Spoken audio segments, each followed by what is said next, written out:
Welcome to HealthEquity's first quarter of fiscal 2021 earnings call. Please note that this event is being recorded. Go ahead, Mr. Putnam. Thank you, Joelle, and good afternoon, and welcome to HealthEquity's first quarter fiscal year 2021 earnings conference call. Joining me today is John Kessler, President and CEO, Dr. Steve Neeleman, our Vice Chair and Founder, Darcy Mott, the company's Executive Vice President and CFO, and Ted Bloomberg, our Chief Operating Officer. Before I turn the call over to John, I have three important reminders to provide. First, a copy of today's press release is posted earlier this afternoon on our investor relations website, which is ir.healthequity.com. Second, our comments and responses to your question today reflect management's view as of today, June 2nd, 2020, and will include forward-looking statements as defined by the SEC, which include predictions, expectations, estimates, or other information that might be considered forward-looking. There are many important factors relating to our business which could affect the forward-looking statements made today. These forward-looking statements are subject to risk and uncertainties that may cause our actual results to differ materially from statements made here today. As a result, we caution you against placing undue reliance on these forward-looking statements. We also encourage you to review the discussions of these factors and other risks that may affect our future results or the market price of our stock detailed in our latest annual report on Form 10-K, as well as subsequent current reports filed with the SEC. We assume no obligation to revise or update these forward-looking statements in light of new information or future events. And third, during this call, we will reference certain non-GAAP financial measures that are defined in our press release. There you will find additional disclosures regarding these non-GAAP measures, including reconciliations of these measures with comparable GAAP measures. Thank you for your patience. I'll now turn the call over to Mr. John Kessler, our CEO. Thank you, Richard. Hello everyone for joining us, and hello everyone, and thank you for joining us. During the quarter and in the weeks since, our hearts have been filled with prayers for those who are dealing with personal loss, gratitude for those who are fighting the pandemic on the front lines, but also with determination to help drive the recovery. And we think the pandemic's short-term disruption and its hit to financial performance have actually strengthened our culture, and they've certainly accelerated our synergy attainment.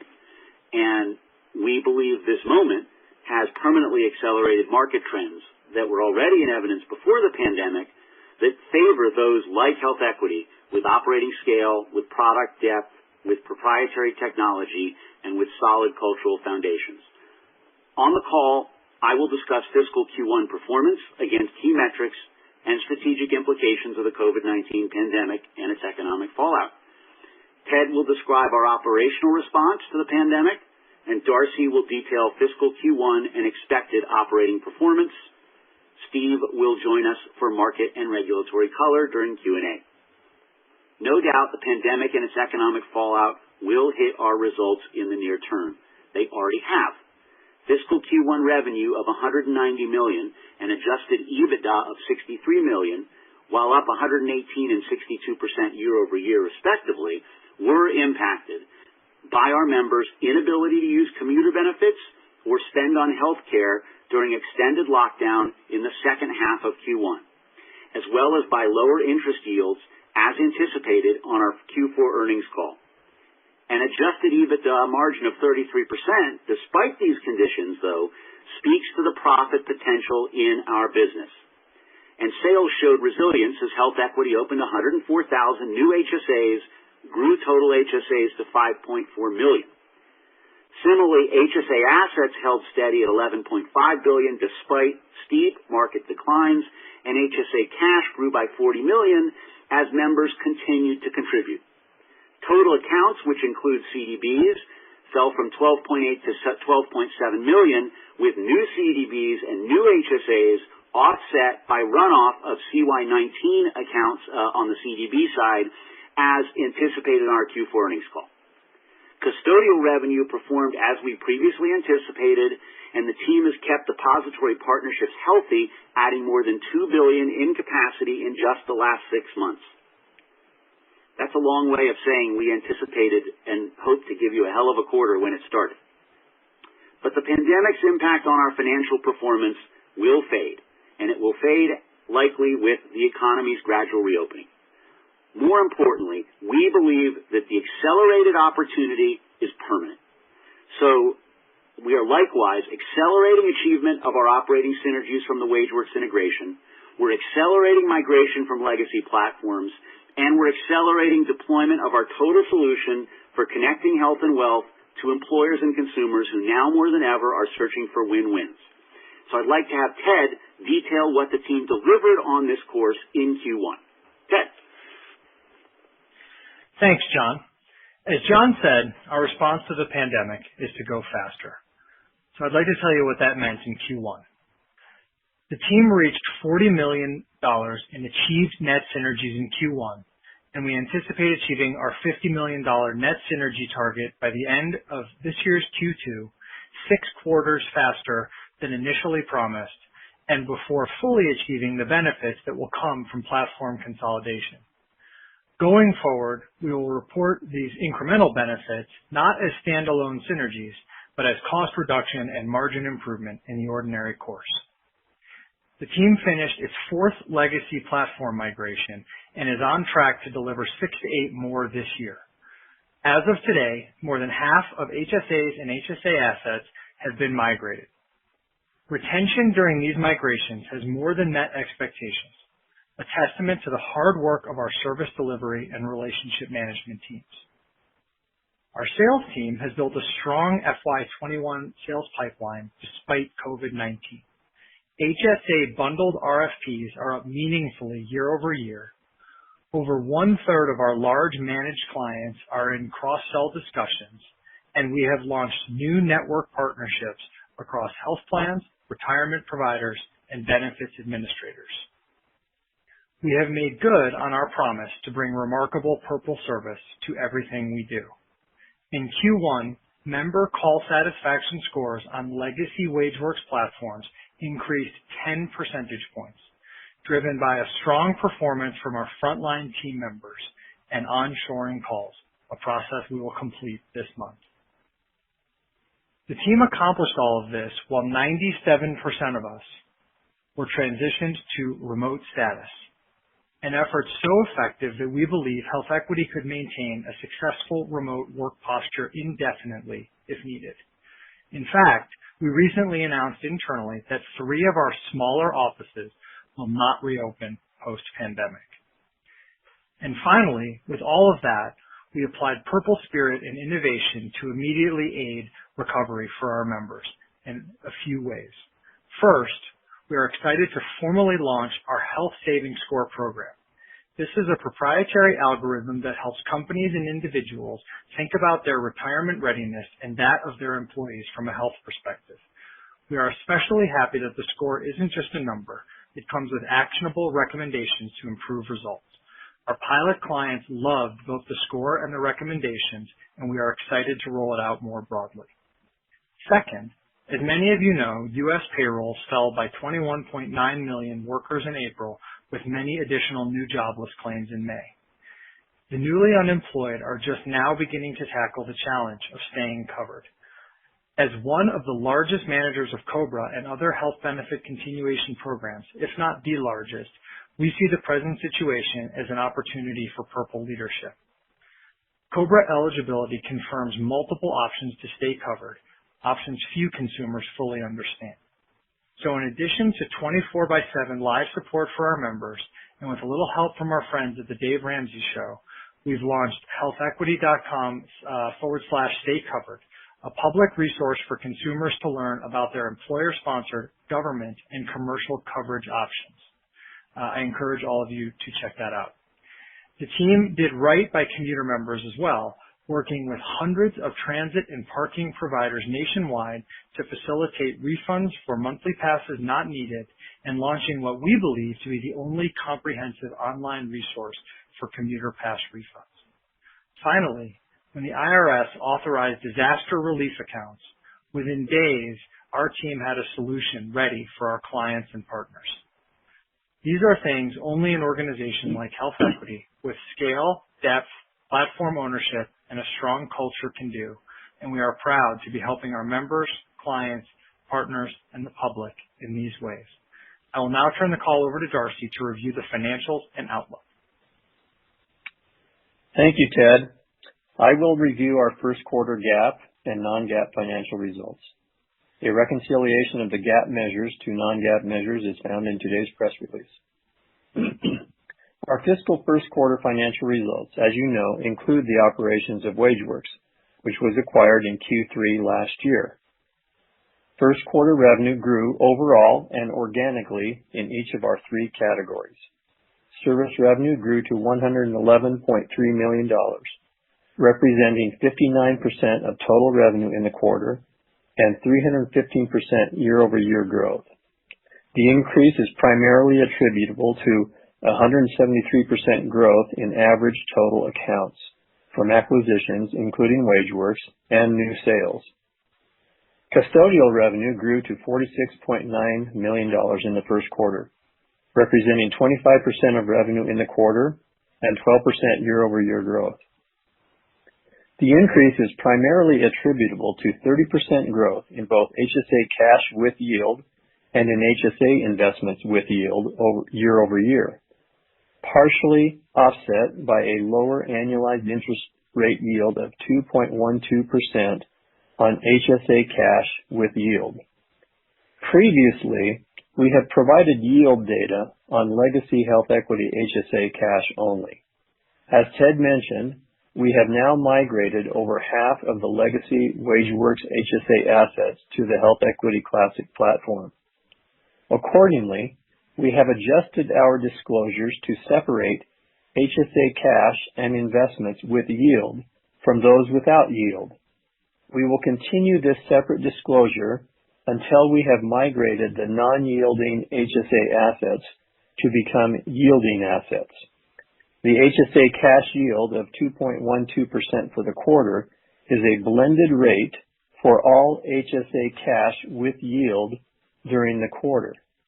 The HSA assets table in today's press release provides additional details. Interchange revenue grew to $31.8 million, representing 17% of total revenue in the quarter and 74% year-over-year growth.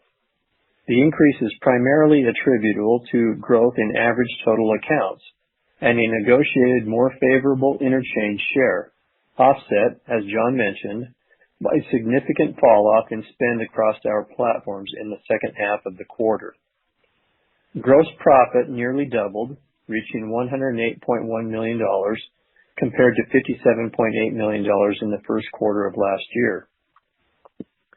Gross margin was 57% in the quarter versus 57% for the fourth quarter and 66% for the first quarter of last year. Beyond the change in revenue mix resulting from the WageWorks acquisition, gross margin was impacted in Q1 by the decline in custodial cash yield, loss of high-margin interchange revenue, and COVID-19 related expenses associated with the transition of the team to remote work and other activities Ted mentioned. Operating expenses were $93 million, or 49% of revenue, including amortization of acquired intangible assets and merger integration expenses, which together represented 17% of revenue. Income from operations was $8.1 million. We had net income for the first quarter of $1.8 million, or 3 cents per share on a GAAP EPS basis. Our non-GAAP net income was $30.8 million for the quarter, compared to $27.4 million a year ago, a 12% increase. Non-GAAP net income per share was 43 cents per share, compared to 43 cents per share last year. Adjusted EBITDA for the quarter increased 62% to $63 million, and as John mentioned, adjusted EBITDA margin was 33%. On the balance sheet, as of April 30th, 2020, we had $171 million of cash and cash equivalents, with $1.2 billion of Term A debt outstanding and no outstanding amounts drawn against our line of credit. Turning to guidance. As you know, the highly recurring nature of our business typically provides a high degree of visibility to future operating performance. Due to the pandemic, we are providing guidance for our second fiscal quarter ending July 31st, 2020, as we expect that our second quarter results will be more fully impacted by COVID-19 than was our first quarter. With prospects beyond the second quarter currently unclear, and with significant uncertainty regarding the pace of reopening and economic recovery, we are withdrawing prior guidance for full fiscal year 2021. Specific variables that will impact our performance through the remainder of fiscal 2021 include, but are not limited to, members' access to and spending on healthcare as shelter-in-place restrictions ease, and their use of transit, parking, and other commuter benefits as workplaces partially or fully reopen. The pace of recovery in employment will impact the number of our average total accounts, and conversely, perhaps, uptake in COBRA and other benefit continuation products among current or new COBRA-eligible members. Across these and other variables, there exists a wide range of plausible outcomes for the remainder of fiscal year 2021. Importantly, our guidance for our second quarter ending July 31, 2020 assumes that the conditions observed in April across these and other variables continue through the quarter, i.e., neither significant recovery nor significant further declines. Under these assumptions, we expect HealthEquity will generate revenue for Q2 fiscal 2021 in a range between $168 and $173 million.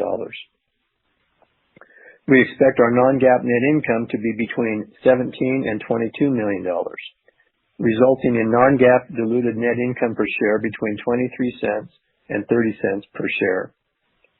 We expect HealthEquity's adjusted EBITDA to be between $42 and $48 million for Q2 fiscal 2021.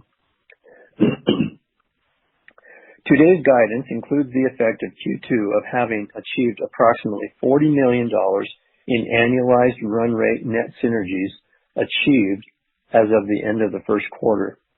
As Ted discussed, as well as achieving our goal of $50 million in total run rate synergies by the end of Q2. Realization of synergies are expected to be additive to both the top and bottom lines in fiscal year 2021 and beyond. We expect a yield of approximately 2.10% on HSA cash with yield during Q2. Our non-GAAP diluted net income per share estimate is based on an estimated diluted weighted average shares outstanding of approximately 73 million shares for the quarter. The outlook for Q2 fiscal 2021 assumes a projected statutory income tax rate of approximately 25%. Our guidance includes a detailed reconciliation of GAAP to the non-GAAP metrics provided in the earnings release, and a definition of all such items is included at the end of the earnings release. In addition, while the amortization of acquired intangible assets is being excluded from non-GAAP net income, the revenue generated from those acquired intangible assets is not excluded. With that, I'll turn the call back over to John for some closing remarks. Thanks, Darcy. This is normally where I have some specific thank yous.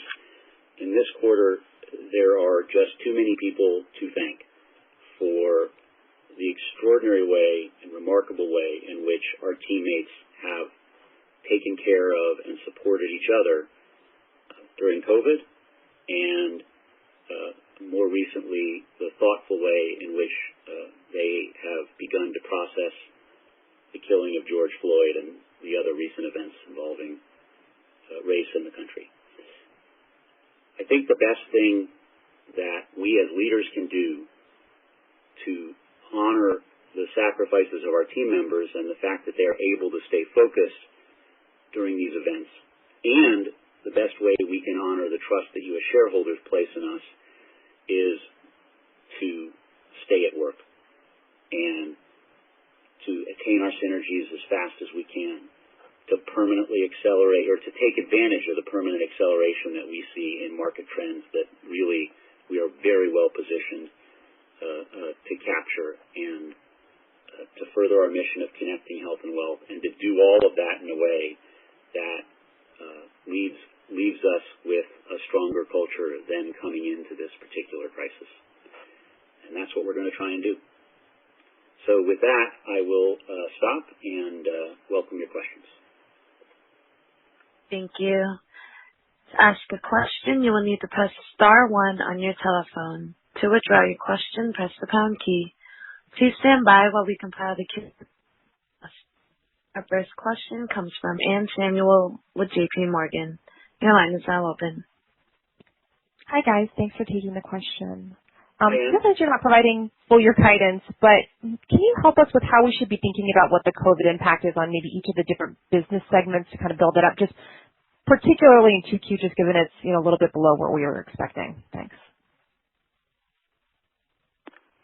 Sure. I'll start and then ask Darcy to extrapolate a little bit. Maybe extrapolate isn't the right word, but the way to think about it is that the impact that COVID has had, that COVID has in Q2, I think what your question was to sort of divide that into the various components of our business. Yes, that would be fair. Yeah. The biggest impact is, a way to think about it, in Q1 was on spend and the access that individuals didn't have to healthcare spending, particularly in the month of April, and the fact that, and this is where impact goes over to fees, that people's use of commuter, which, as we all know, we're not commuting right now. And that was on top of what we had originally expected, which was obviously the impact to rates that we saw. So those are really the biggest impacts in Q1 that kind of start us off with Q2. And then, Darcy, why don't you speak to how you thought about that as we forecasted Q2? Yes. So the spend has been, the most notable item.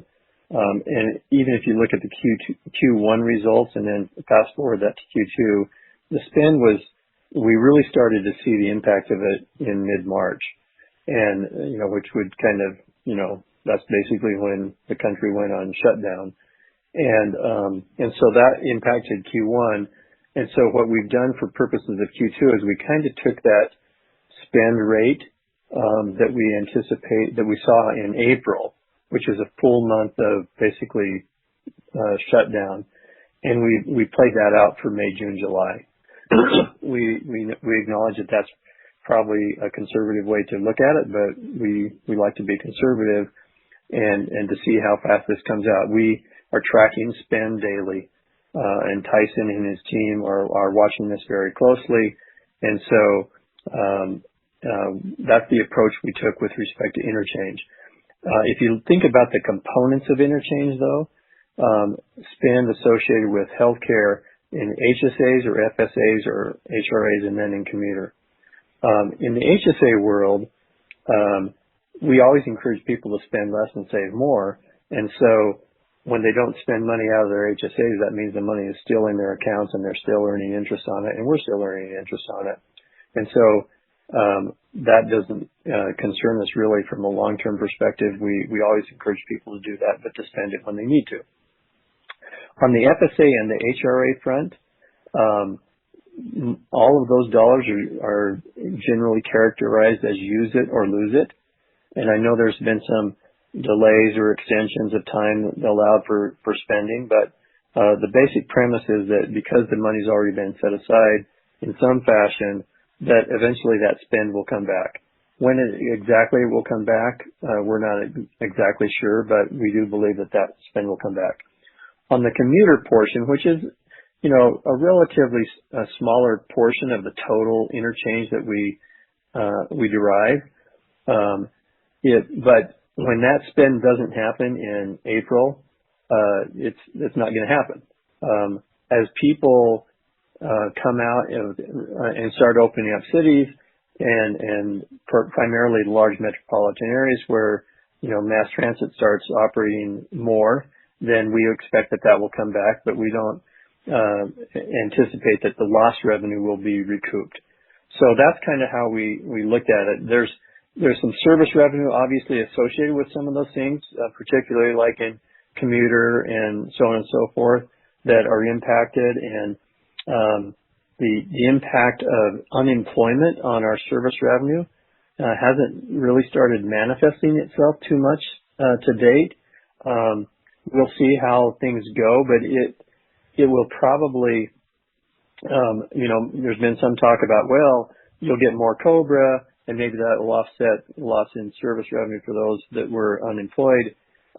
We don't know how those will exactly align, but we've been fairly conservative. We kind of took a look at what we got out of April, and then we kind of played that forward. So I don't know if that gives you enough color for kind of how we went about giving our guidance for our Q2, but as we always are, we try to take a fairly conservative approach and deliver what we say we're going to do.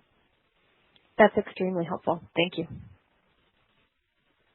Thank you. Our next question comes from George Hill with Deutsche Bank. Your line is now open. Hey, good afternoon, guys, and I appreciate you taking the question. I guess maybe two things, John. On the guide, I appreciate that you guys are extrapolating what you saw from April out through the balance of the quarter. Is there any change you'd be willing to comment on May? And my other question is, as we think about kind of deposits and assets that you guys retain, I guess, can you talk about what is the difference in the balance between kind of the market impact of the investments versus with beneficiaries who are either have job risk or might be losing their jobs? The short question is, are you basically seeing people raid their HSAs as an immediate source of funding to buy healthcare products, or do you feel like you're generally seeing account balances remain stable? And maybe kind of any granularity that you have there would be great. You got it. I will comment a little bit on May, recognizing if you sort of think about what Darcy said a moment ago, the primary impact issues we are concerned about on the negative side are really around commuter as a whole, plus healthcare in terms of spend. And if I look at May relative to April, and I think this is consistent with other sources that are out there, on the healthcare spend side, we're marginally up from April, but it's marginal. As someone asked me yesterday, how many times has any member of your family been to a doctor this month? And the answer is none. So we're marginally up from April, especially in the areas you might expect, pharmacy and the like. But it's so perhaps April is the low there, but we want to be thoughtful and careful. With regard to commuter, we're in exactly the same place as we really were in April, which is nobody's commuting. And commuter is about $7.5 million of monthly revenue for us. Some of that revenue, a modest portion, is still coming in for reasons that we could talk about if anyone's really interested. But the bigger picture is that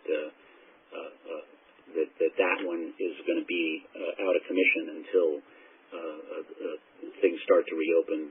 Both, and I would remind everyone, it's not just transit; it's also people who drive to work and pay for parking, people who are in rideshare type arrangements, that kind of thing. But transit obviously does play a big role.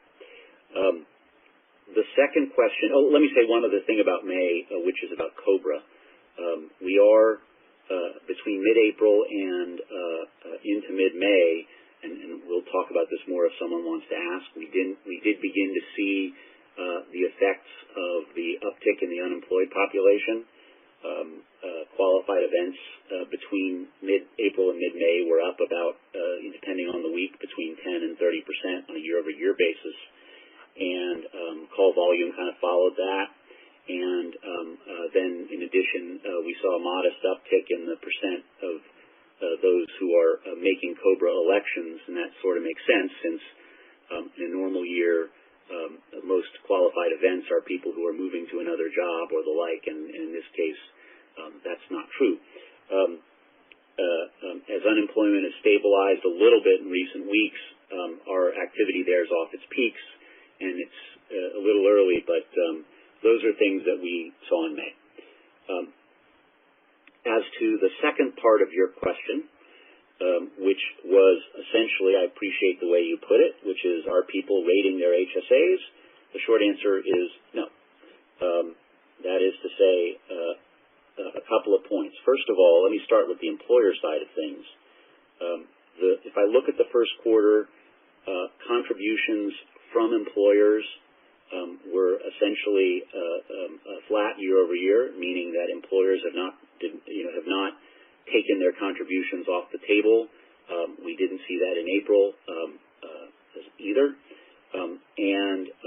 With respect to member behavior, member contribution levels remain strong, and of course spending out of the accounts has actually declined for some of the reasons we talked about a minute ago with regard to access to health care. So my sense is that people are keeping a level head with regard to their HSAs.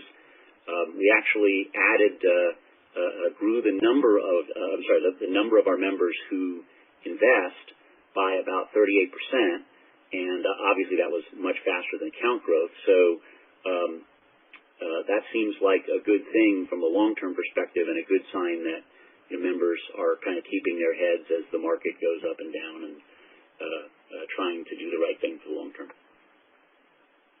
Very helpful. Thank you. Thank you. Thank you. Our next question comes from Alex Paris with Barrington Research.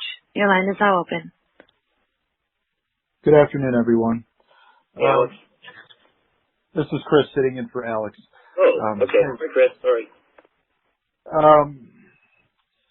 So first off, I don't want to be the bearer of news, but assuming in an environment where COVID makes a comeback to some extent, similar to what we've seen with the flu later this year, and has some impact on Q4, the primary selling season.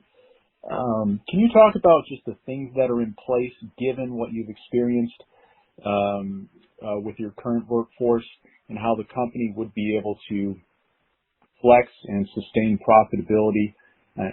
I don't want it to happen, but I'm in a certain scenario like that, how the company would be prepared. Thank you.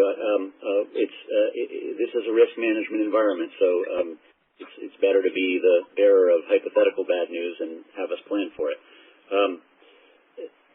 We have a crisis management team that has been in operation since the middle of February that did just tremendous work in teeing up the call for us to go to work from home early in March, early enough that we certainly saved infections and perhaps saved lives. And that group has switched over to beginning to thinking through a return to the office. But to some extent, for the reasons you suggest, we intend to be, we don't use this phrase often, slow followers, as Steve put it in an email, on return to work. We are not that we have any special knowledge, but we are not confident about what the near term holds for us in terms of not only the ability from a regulatory or whatever perspective of people to stay at the office, but also the ability for that to be a productive environment. And the team's been incredibly productive work from home, and so we feel like our best risk mitigation strategy is to maintain that posture, and that's generally what we intend to do, certainly until further notice. We do intend to be ready to pull the trigger to return to the office on a phased basis, but we will do that when we feel like we have the answers to questions such as the one you raised. With regard to selling, while it's absolutely true that this is a sales cycle that is unique, I think it's worth emphasizing some of the data that Ted offered. And, if you kind of think about it, what he said is a third of our enterprise clients are in cross-sell discussions. The absolute number of RFPs we have is holding its own year over year, which is remarkable. But even better from our perspective, more of those RFPs are bundled, which means we're selling more services. And in fact, 3/4 now of our HSA RFPs include at least one of our CDBs. And that's up from numbers we've presented previously, both, in history pre-transaction and in the early part of the transaction. And, while we don't like to talk about win rates at this stage of the year, where we can actually see them is in our RSD business, our middle-sized employer business, and our win rates are very good right now. We are really confident that we are taking away business from competitors, and that the combination of breadth and of stability that we can now offer our clients is what they have wanted, is out there and is resonating in the market. So a lot of that sales work for the full fiscal year will be done before next September. But for example, I'll add one other item. The thing that we do get concerned about during that period is how are we educating new potential members, and how are we educating existing members during the open enrollment period. And to that end, we have also launched and begun communicating to all of our clients about a fully online education effort. And though it is online, a lot of it involves real people with real abilities to have back and forth conversation. And I think we're going to have certainly the most unique, but the best open enrollment cycle we've ever had in terms of the ability of our members, current and members would-be, to access the educational resources we have, whether those are materials or tools or people who are there 24/7 to help them during open enrollment. So I feel like, without wanting to minimize the difficulties that a resurgence will create for our entire economy, that at least at HealthEquity, we will be prepared to deliver purple to our members, to our clients, to our partners during the fall. Thanks, Chris. Thanks, John. Appreciate the comments. Thank you. Sure. Thank you. Our next question comes from Robert Jones with Goldman Sachs. Your line is now open. Great. Thanks for taking the questions. I guess just one clarification around COBRA. It wasn't clear to me, what exactly is contemplated. I know you're taking recent trends and obviously trying to extrapolate them into at least 2Qs. So I just wanted to make sure I understood, how much contribution, if any, is contemplated from COBRA in 2Q. And then I guess just taking a step back, John, you shared some high-level statistics about what you're seeing from your customer base as far as unemployment in recent months or recent weeks. One of the things that makes this obvious macro situation different from prior ones is folks holding on to benefits. So I'm just curious if you'd be willing to share, within the clients that have had layoffs, any perspective as far as those, holding on to benefits, kind of furloughed situation versus those that have been more severed permanently from those organizations? Thanks. Yeah. Why don't I'll take the second part of your discussion and then ask Darcy to comment on the. Well, why don't we go in order? You said, Darcy, would you be willing to comment on the question that was essentially, I'm going to rephrase it as, what are you assuming about COBRA for Q2? And then I'll comment on the broader question about the effect of unemployment and potential use of direct billing and the like. Sure. I think consistent with our past practices, until we see it, we don't count it. And so, notwithstanding the fact that, people have put out there the possibility that maybe our COBRA revenue will get a spike or start rising, we have not built that into our Q2 guidance. We're watching it carefully to see, what qualifying events happen and what kind of uptake we get. But until we start seeing the fruits of that with respect to revenue, we have not included that in the guidance. So returning to your broader question, we actually, during this period, were able to get out a survey across our entire client base. No more perfect than any survey is, but nonetheless with some really interesting results. 59% of our clients are not or have not and are not planning layoffs. Another 49% of our clients are either have implemented or are planning to implement either layoffs or furloughs of 25% or less of their workforce. And I say that hesitantly since 25% is a huge number, but nonetheless, importantly, we feel like our workforce, our client base is nobody is insulated from the level of unemployment we're seeing, but we seem to be in a better spot than some, let's say. Beyond that, though, relative to your question about COBRA direct billing, of our clients, 62% say that they plan on continuing coverage for a period of time for those that do end up getting laid off, and 93% expect to rehire most, if not all, of those who are impacted. And what that means is that people are thinking about how to continue benefits during this period, not just because it's a kind thing to do, but actually because it can make a ton of sense versus the alternatives if that person's going to end up back in your workforce anyway. Today, direct billing is a product that we have for that. It's somewhere between 5 and 7% of our COBRA business today.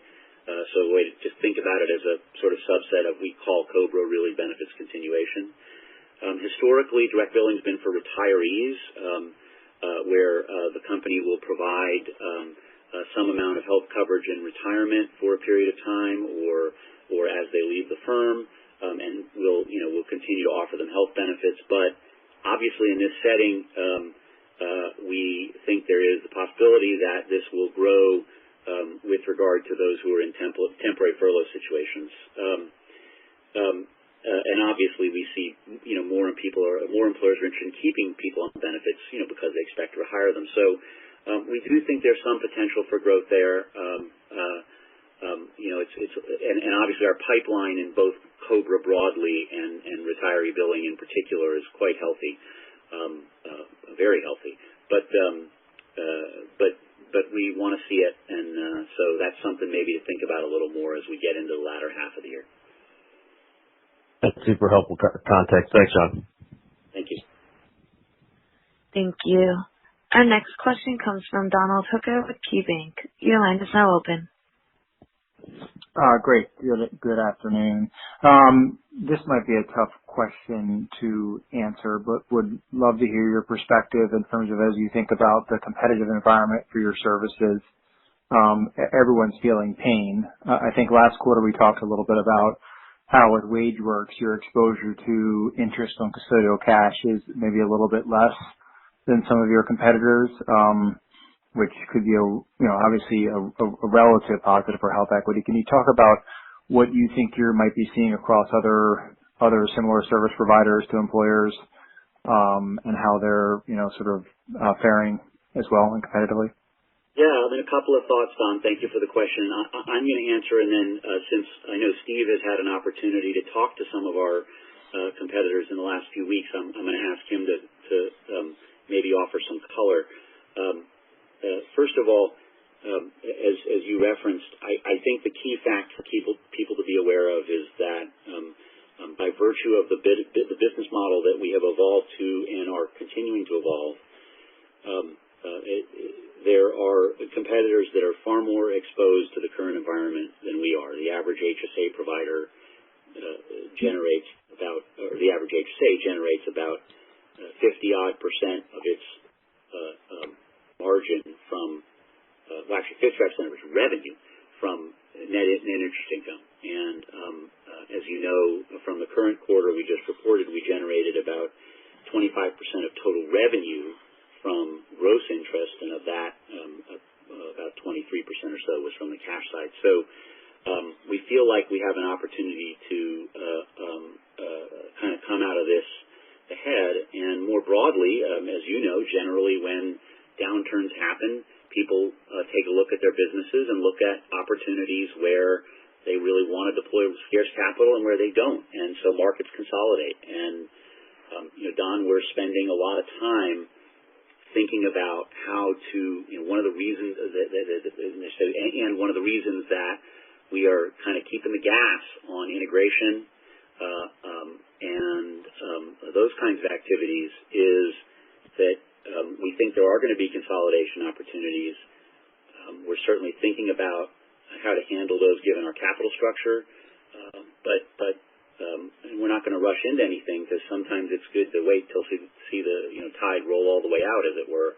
But we do think there are going to be those opportunities, and we're going to be a winner in that environment. And the experience that we've gone through in bringing WageWorks onto the platform, and then our prior experience with consolidative M&A, I think is really helpful in this regard. So, and I have to say, I have to thank Ted for a lot of that. He's done a great job in the last year on Wage since before we completed the transaction. Steve, do you want to offer any color as you've talked to different competitors, in particular the banks and others, how they're thinking about this? Sure. Hey, Don, thanks for the question. And I certainly concur with everything John said. I would just add that, as you know, there's this broad spectrum of competitors that we deal with. We have banks, over 2,000 of them, that are largely kind of single product shops. I mean, most of the banks will accumulate some HSAs through their business relationships and some of their direct-to-consumer relationships, and they don't tend to offer a lot of other products. I think HealthEquity started offering a broader suite of products about 12 to 13 years ago. Obviously, when John joined us, coming up on John, 11 years, a little over 11 years now. He obviously brought the expertise that he had with these consumer-directed benefits, and then that helped us accelerate, and that then kind of the capstone of that whole acceleration is with the acquisition of Wage. It's put us in the competitive position we are in. So I think that now this being a second major downturn since we started the company, obviously the Great Recession, we saw this same story, and then as people start pulling out of that, the dynamics change a little bit. And so I think it's a similar dynamic. I think the banks who we talk to in different industry groups and things like that on a regular basis are now, as they're starting to see revenue drop a little bit, when it comes to interest rates and things like that, I think they're more open to the discussions. That companies like HealthEquity that have expanded to offer more benefits, the CDBs as we call them, I think realize that their margins are going to get squeezed a little bit on the HSA side of things on the revenue, but they have some other plays there. But look, we're in constant discussions with these folks. We think that where we're positioned now, being at scale on the HSAs and the CDBs, it allows us to really shine. And we've got the team put together well. I just was on our sales huddle today, and I'm so impressed with not only what our salespeople are doing, but what the whole sales operations team is doing to help dial up qualified leads, and then of course our fantastic purple service on the back end, which is always our best selling point is the service we've always provided, and not just for HSAs. We do it for basically every product now that a consumer could choose. And so I think we're well positioned. I do know that in coming out of the 2008 time period, it opened the door for some more account acquisitions, just because when you're a single source provider of HSAs only, the time's going to get pretty lean for a while. So. Interesting. Thank you. Thank you. Our next question comes from Jamie Stockton with Wells Fargo. Your line is now open. Hey, good afternoon, evening. Thanks for taking my question. Maybe just one quick one. The non-HSA accounts, which are primarily from Wage, seems like churn was kind of high last quarter, maybe again this quarter in those accounts. Can you just talk about, what your expectations are as we move through the rest of this year? I realize that the environment is making that calculus a little more complicated, but just any color there would be great. Yeah, Jamie, thanks. So we ended the quarter with about 100,000 net CDBs fewer than we had at the end of Q4. And as I think we said in the remarks, but if we didn't, I'll say it now,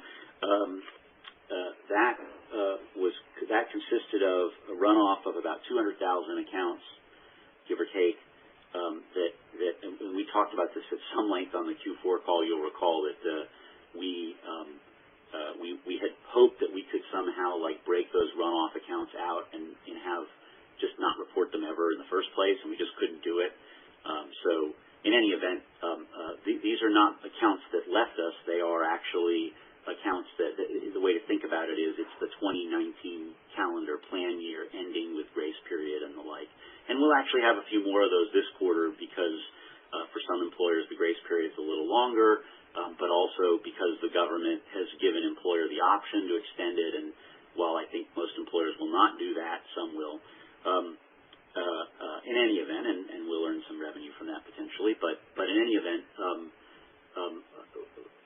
extent of that factor, which we'll have to get used to, but it will occur every year in the fourth versus first quarter of a little bit of inclusive of those runoff accounts and so forth. If I take that out of the picture, the non-HSA accounts business was up a bit on a sequential basis, and certainly relative to where we were concerned about when we first closed the acquisition, it's doing pretty well. As I referenced in my comments, I think we are going to have tremendous, and I mean it's a funny word to use, but we're going to have a lot of takeaway opportunities in that space. I don't think people are, for the most part, our competitors are not prepared to execute at scale. They're not prepared to do the kind of things we're doing. Whether it's COBRA and some of the efforts that Ted talked about, I don't think our competitors are prepared to say, members of the public, we know there's 20 million of you out there that are were employed yesterday that aren't employed today. There are more claims than that, but nonetheless, in terms of actual payrolls, we can be of some help. I don't think that our competitors are prepared at scale to do the kind of things that we are doing on the card side. While spend may have been down during the quarter, folks will note that interchange actually on a sequential basis was not, and maybe we can talk about that. And I don't think that folks are going to be able to do what we are doing on the education side that helps us deliver really high quality and service side that helps us deliver that purple service. So I think we're going to have a lot of takeaway opportunity in those markets over the course of the next few years, and I'm actually pretty excited about it. Okay, thank you. Thank you. Our next question comes from Greg Peters with Raymond James. Your line is now open. Good afternoon, Team Purple. First question is on capital structure. Can you guys give us an update on your debt leverage, especially in the context of the revised adjusted EBITDA guidance that we could annualize out for the next couple of quarters? Yeah, I will start this one and then turn over to Darcy. Did I forget to turn over to Darcy last time? I might have. No. Well, go ahead. Go ahead, Darcy. Well, no. So yeah, Greg, we obviously watch this very carefully. In fact, we report this quarterly, and I just completed the review of our just completed quarter. Over the next several quarters, we get the benefit of the synergies, and as we talked about, we've derived and will continue to derive synergy benefit going forward.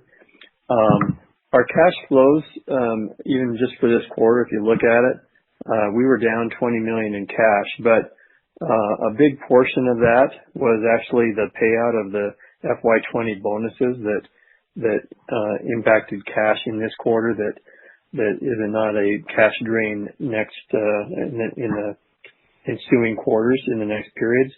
Additionally, if you think about it, we've devoted a fair amount of cash resources to the integration and merger integration activities that will dissipate as we get through the end of this year. Our cash flow from operations for the first quarter was about $15 million, and it would have been more absent the payout. We feel pretty comfortable with our debt covenants and achievement of our debt covenants and the flexibility we have, both with respect to CapEx expense. At the same time, knowing that we have some one-time things that will disappear going forward that will help not only our cash position, but will enhance our EBITDA as we get through some of these conversions. So, Greg, I would just say to add to that, while I'm always worried about any debt I owe to anyone, personally or otherwise, managing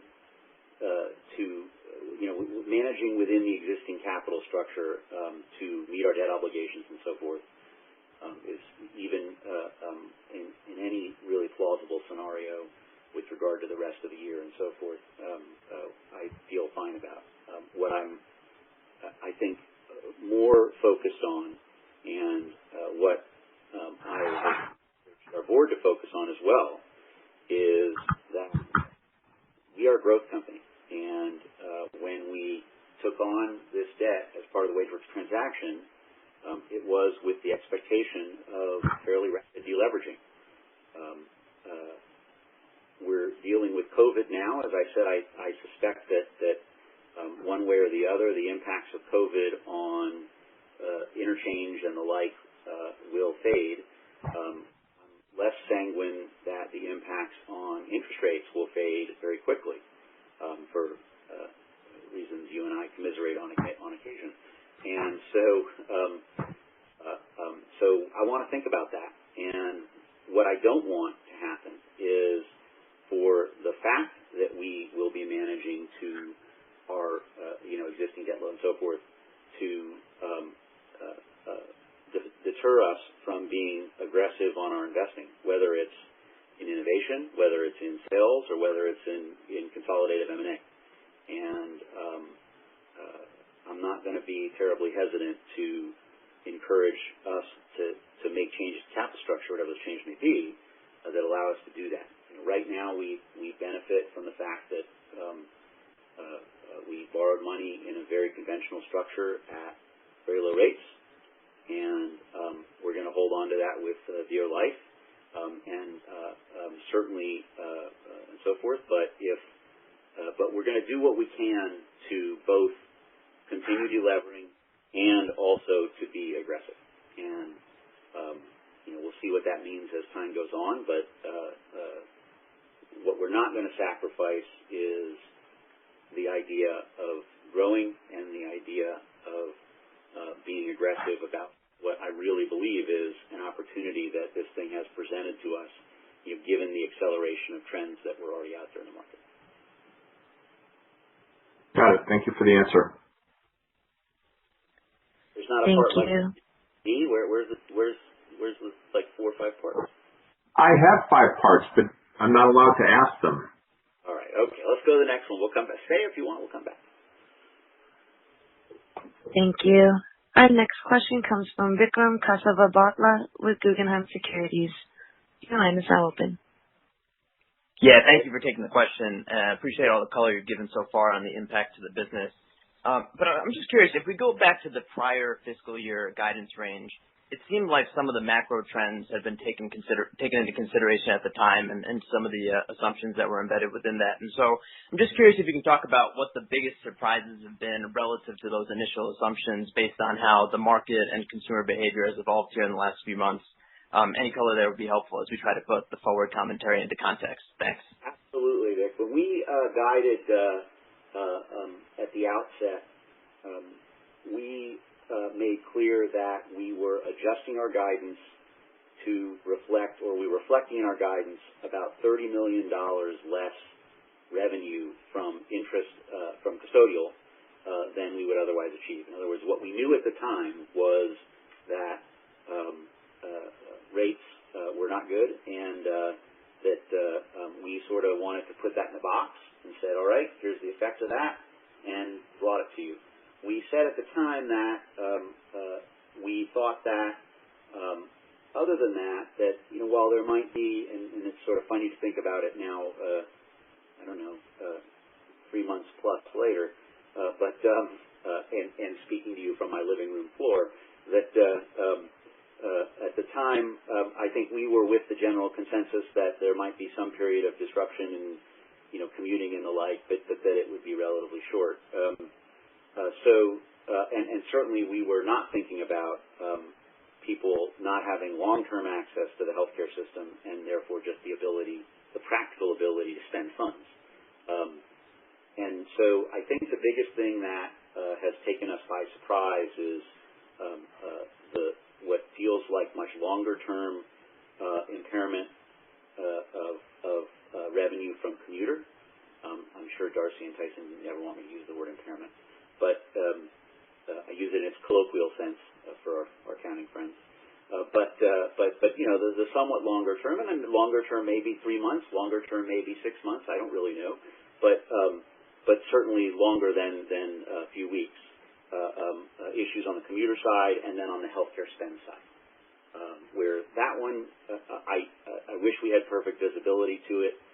There are a lot of good reasons to believe that number will come back, not the least of which is the fact that people, on the FSA side, they're use-or-lose type things, and though there's some options around that, most employers will, I think, be reticent to use those options.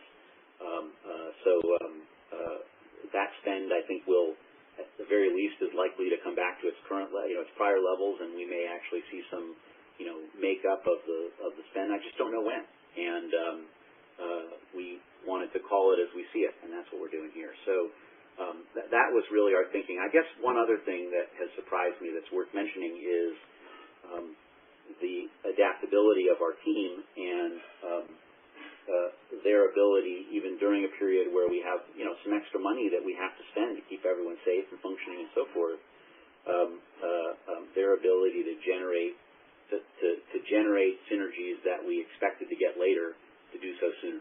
And that's before we've even gotten to the sort of halfway point of migrating all of these various legacy platforms. So that means more to come. So those are the things that have surprised me. Great. Thank you. Thank you. Our next question comes from Demko with SVB Leerink. Your line is now open. Hey, guys. Thank you for taking my questions. And, John, thank you for those closing remarks that touch on everything going on right now. Yes, ma'am. So the new HSA wins came in better than we expected and better than the recent 1Q trend. So how much of that was execution versus adding in new WageWorks channels or the cross-sales off? I think the biggest issue is the cross-sales. There were, and then maybe I'll add one more, which I guess I could call WageWorks channels, but you decide. It's just so crystal clear that what we're offering here is what the market wanted, and therefore I think there are folks who we just wouldn't have been in their wheelhouse, and now we are. And that sort of a version of that, part two of the answer is when you look at, in particular, when you look at the relationships and that our folks have really done a great job with both the national and some of the regional advisory firms that work in benefits. That's something that kind of leveraged what WageWorks was doing in more of its direct selling activities. But I think as people really understand what we have to offer, both in terms of product, depth, but also breadth, it's a pretty good thing. And we see that in the sentiment of those folks and so forth. So I think that's really what's accounting for that. And again, that's also why net of the 19 runoffs, why CDBs were also up. Same reason, in a quarter that would normally be pretty flat. So if you have all that going during COVID, that seems okay. Is there anything you can give just to help kind of quantify how much of a help it was, given there are so many puts and takes right now in the quarter? I don't think so. It's tough to do that on a quarterly basis. Normally when we see, I just said I don't think so, and now I'm going to try to at least do something. Appreciate it. We added 104,000 HSAs in the quarter. We opened 104,000 HSAs, and that reflected, if you think about it, it was about 17% more than we opened the same period last year. And normally, I could look at that and I could say, where'd those, extra 15,000 HSAs come from, give or take? And there'll be like an employer that, added a bunch of people or some funky thing. Obviously, there weren't a lot of employers adding a lot of people this quarter. And so it's the factors that really are about new sales that had a big impact during the quarter. So, if that's somewhat helpful to say, I really do think that we got some lift there. Now, it'll be up, it'll be down. Certainly, every week seems to bring some new challenge, and the challenge that we're all dealing with this week that you referenced earlier is a big one, and one that people keep asking me what I'm supposed to say, and I have no freaking idea what to say or why anyone would think I should know what to say. We haven't figured it out. Who would have thought that there was anything that could make us forget that we're in the middle of a global pandemic? Yeah, we haven't figured it out for 400 years. I'm not sure I'm going to, though it won't stop me from at least trying. But in any event, I guess I would to bring it back to something a little more mundane. If you had asked me when we last spoke, in the beginning of March, when we were just starting to see what COVID would do, if you had given me the opportunity to take the sales pipeline that we have and the sales results that we had in the quarter, I would do that in a heartbeat. Good. Very helpful. Very helpful. Now this is a little more out of the box question, so it might be John or maybe Steve. So I look at the current environment and the stock market's doing fine, but a lot of the privates out there aren't doing as well. Is there any chance you could see an uptick in HSA asset sales? And if there is an uptick in that, is that something you would even consider given your digesting wage right now? The short answer is yes and yes. It's a little bit back to Greg's question, in that I feel like, let me say this. First of all, we know how to do HSA acquisition transactions. The work we're doing on wage would not prevent us from doing that. It's Ted, God love him, he's probably not going to get to talk here at all. He and the team... Too busy working. Yeah, that's a good point. He's multitasking. He and the team migrated, $1 billion worth of accounts last week like it was nothing. Maybe not quite $1 billion, but you get the idea. And that was like the 5th item on our agenda. They're just doing incredible. Now they got a lot more work to do, but the HSA type consolidation transactions, I think we would do all day. What we have to think about though is two things. First of all, our capital structure matters, and we don't want to live our lives anywhere near the edge, much less on it. And so we'll do what we need to do to prevent that. And then second, I think we also have to think about the fact that for a lot of these providers, and we talk to, it's a small industry, we talk to each other. I don't know that the tide's all the way out in terms of people's digestion of what has occurred. How many people have you spoken to, or have others listening on this call spoken to, particularly in private equity, who say, well, my portfolio's fine, but ... whatever's after that. If I could, have a nickel for each one of those. So I think that all I can say is in the 2000 and 2008 period, if I look at it, it sort of took some time for the water to come all the way out. And so we're not jumping at anything just because it's there, but we are absolutely trying to prepare ourselves to be aggressive in that area, as well as, frankly, to be aggressive organically if there are places we can deploy incremental capital with high confidence in the return. So that's a balance to walk, but the way we're walking that balance is to say if the capital structure needs to change to make that happen, we'll be happy. If we think we can deploy more of public shareholders' money at high return, we will. All right. Helpful. Well, thank you, John. Thank you. Thank you. Our next question comes from Mark Marcon with Baird. Your line is now open. Thanks for taking my question, and good afternoon.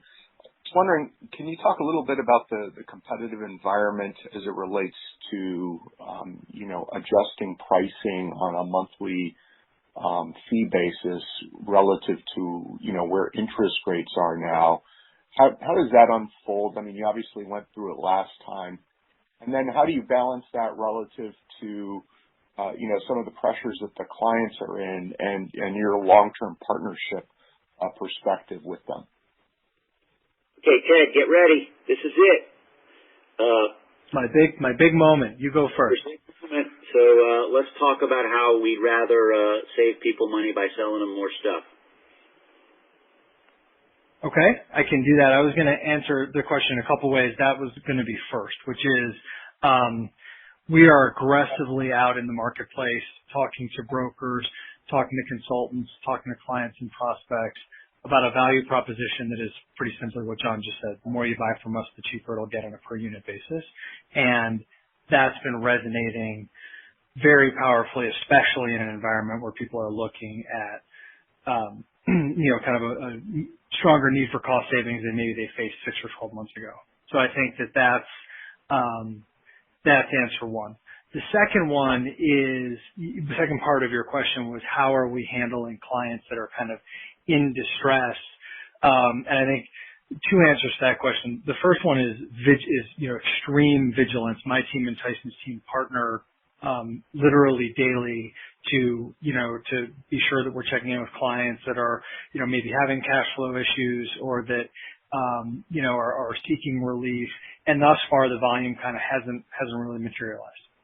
We've adjudicated those issues where they've come up, and we've tried to be as good and purple a partner as we can, but we haven't experienced a ton of need there. And then the second piece is where we think we can win proactively. We are reaching out to especially brokers and representatives of multiple employer organizations and empowering them to offer pricing concessions to their entire book of business in order to win that business and activate that partner. I was listening to John's answer about quantifying where we think our sales wins are coming from. And I would just add, although it's not a quantification, it's just another perhaps anecdote, but an important one, is Legacy Wage had many relationships that Legacy HealthEquity simply didn't have, right? And so reaching out to and reactivating those relationships, sometimes with a pricing story, other times with a service story or a breadth of offering story, has been incredibly powerful. So we recognize, we're not trying to kind of make up dollar for dollar fee revenue versus perhaps, short-term lost interest revenue, but we are absolutely trying to use price as a weapon, both to drive more volume and broader volume, and also to empower our reseller partners to have a really compelling story for us in the marketplace. And we think thus far, it's early returns, but we feel pretty positive about the results.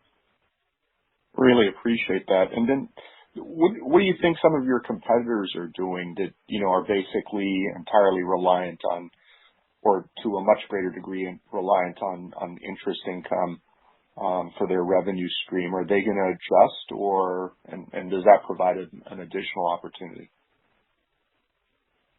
Go ahead, Ted. Yeah, thanks. I think you're right. I think that it actually provides, we're looking at it as an opportunity, because we do have competitors that are struggling, both because the revenue model is really significantly upended, and also candidly because their service model is upended. Huge kudos goes to our frontline service team, but also the infrastructure team, the security team, and the operations team that back them up to make sure that our phones work every day.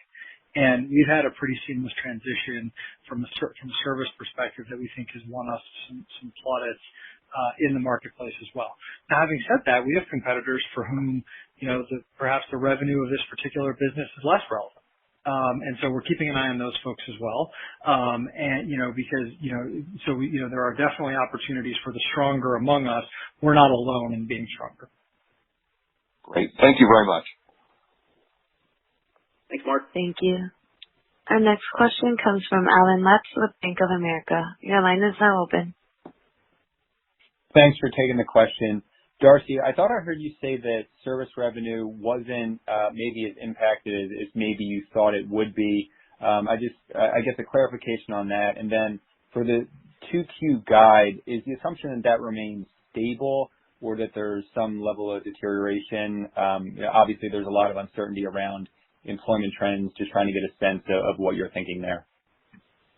Yeah, no, just to clarify, no, we believe the service revenue was impacted.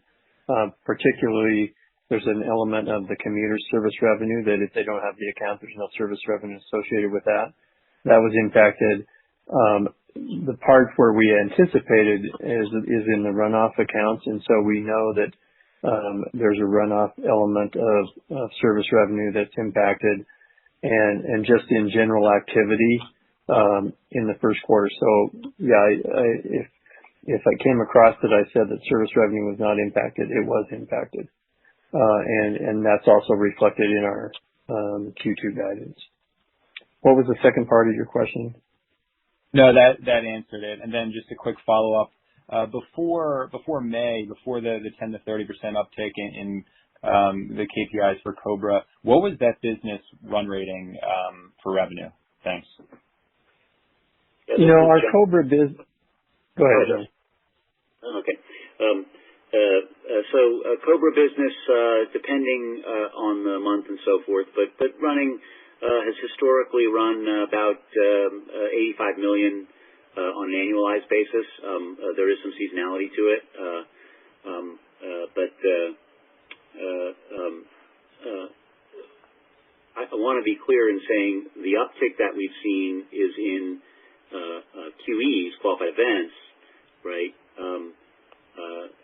A qualified event per se doesn't make us money. It gives us an opportunity to make money, but it also imposes costs we have to serve.